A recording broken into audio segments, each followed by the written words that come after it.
When people say, "You don't know what you've got until it's gone," they're usually talking about losing something they never appreciated enough. But in my case, I knew exactly what I had. A beautiful wife, a steady marriage, and a life that most would envy. What I didn't know was how easily that life could shatter into a million pieces. Maria and I had been married for 10 years.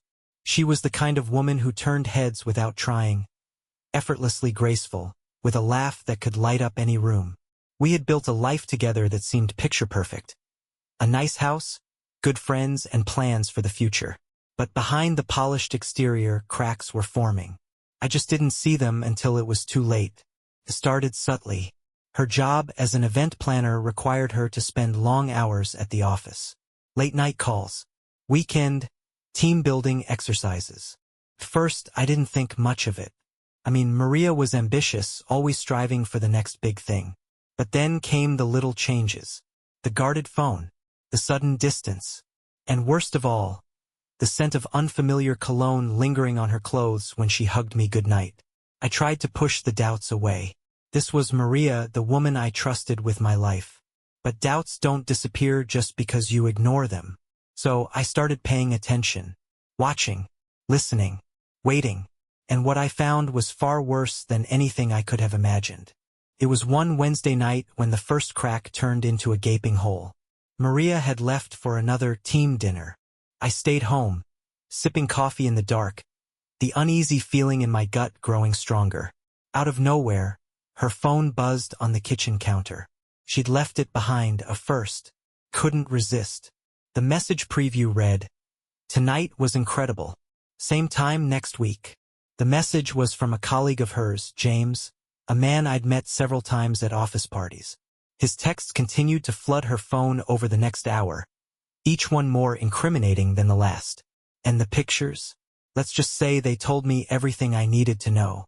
I spent the rest of that night gathering evidence. I scoured our shared iCloud account, syncing it with her work email. I found videos, messages, even calendar entries marking their meetups. It was devastating, soul-crushing. But I wasn't going to confront her. Not yet. I needed a plan. Something that would force her to confront the truth in front of everyone she cared about. That plan would come to fruition sooner than I thought. The days that followed were surreal. Maria carried on as if everything was normal, her lies woven seamlessly into the fabric of our daily life. She'd kiss me goodbye in the morning, smile at me across the dinner table, and laugh at my jokes. But now, every gesture felt like a performance. Hollow, rehearsed, fake. I kept my anger bottled up, channeling it into preparation. I couldn't just confront her. I needed her to face the weight of her betrayal in a way she couldn't deny or twist. I decided that the revelation would come during a dinner party we were hosting for a few close friends and her colleagues. Maria had insisted on it weeks ago, blissfully unaware of what it would become. The evening arrived. Maria looked stunning as always, floating around the house, setting up wine glasses and arranging appetizers. She even came up behind me as I stood by the kitchen counter, whispering, "Thank you for being my rock, babe."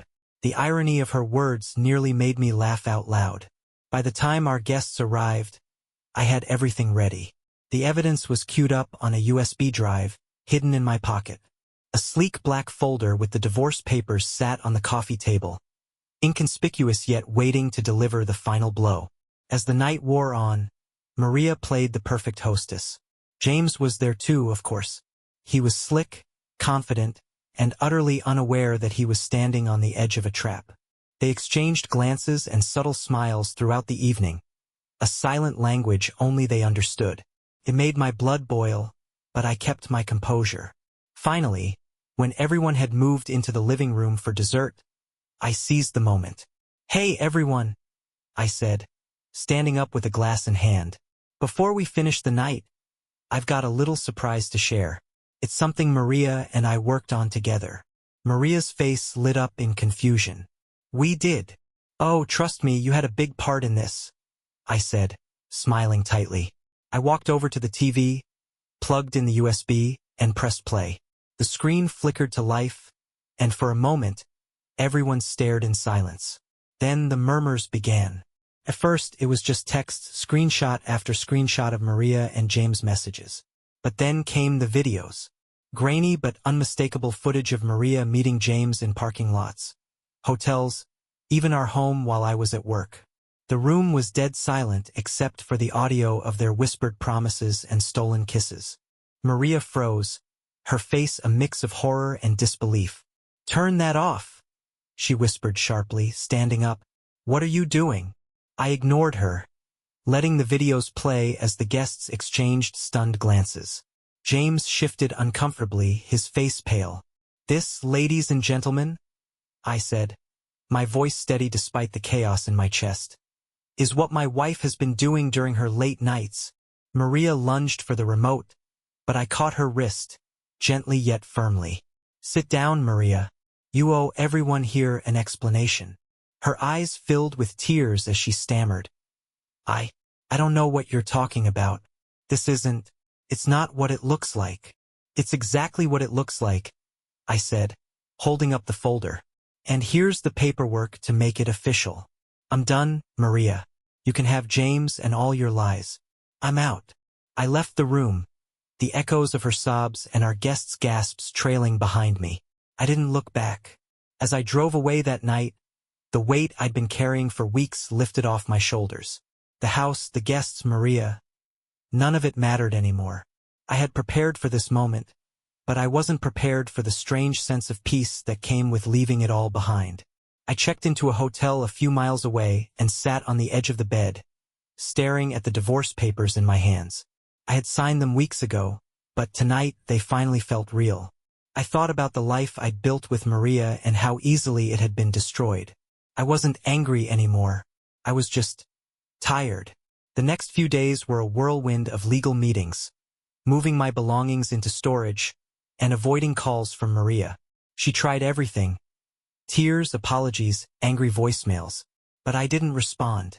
What was there left to say? She had made her choice, and now I had made mine.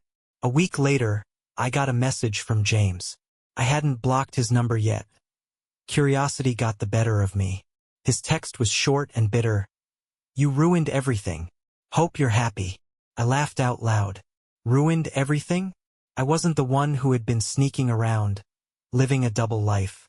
But his words stuck with me. I wondered what everything meant to him.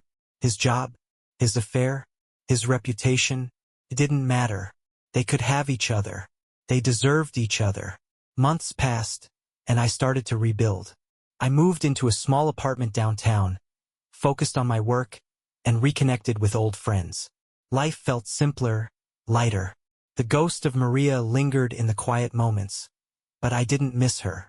I missed the idea of her, the woman I thought she was, not the one she had revealed herself to be. Then, one evening, I got a call from a mutual friend. Apparently, Maria and James had tried to make a go of it after I left, but their relationship was already falling apart. Trust, it seemed, was a tricky thing to rebuild when it had been born out of deceit. "Did you hear?" the friend asked. "James found out Maria was texting someone else. Guess she's not great at being faithful." Huh. I hung up the phone, a bitter smile playing on my lips. The irony wasn't lost on me. Maria had destroyed a good thing for something she thought was better, only to watch it crumble in her hands. As for me, I felt free.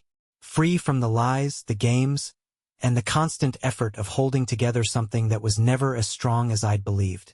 For the first time in years, I was living for myself, and it felt incredible.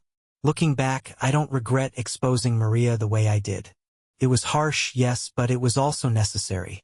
She had taken away my trust, my dignity, and my sense of security. That night wasn't just about confronting her. It was about reclaiming my life.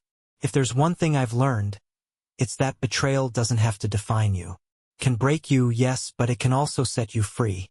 And now, I'm finally free.